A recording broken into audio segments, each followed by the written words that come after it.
તાજેતરમાં પડેલા કમોસમી વરસાદે ખેડૂતોની આશા પર પાણી ફેરવી દીધું છે।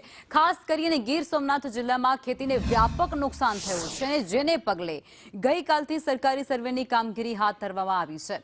ત્યારે સરકાર હેક્ટર દીઠને બદલે ગુંઠા દીઠ સહાય ચૂકવે તેવી અત્યારે ખેડૂતો માંગ કરી રહ્યા છે।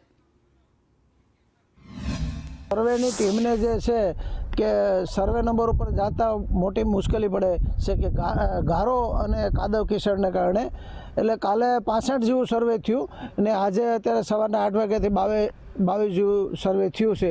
પણ સરકારને અમારી વિનંતી છે કે પેકેજ જાહેર કરે। અપેક્ષા તો સરકાર પાસે એવી છે કે દરેક ખેડૂતોને મદદ કરે।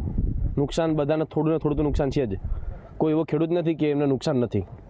જેના પાથરા છે એને પણ નુકસાન છે અને જેમના નથી એને પણ થોડુંક નાનું મોટું તો નુકસાન છે જ। કાલથી અમારા ગામમાં જે સર્વેની ટીમ છે સર્વે કરી રહી છે। કાલે 65 જેટલા સર્વે નંબરના સર્વે થયા છે પાક નુકસાનીના, અને આજ સવારથી 8 વાગ્યાથી વહેલી સવારે સર્વેની ટીમ આવી અને સર્વે ચાલુ કર્યું છે। 22 થી 25 સુધીના સર્વે નંબર પૂર્ણ થયા છે। અત્યારે સર્વેની કામગીરી સારું છે, એફઆઈ છે વ્યવસ્થિત હાલે છે, કંઈક ખામી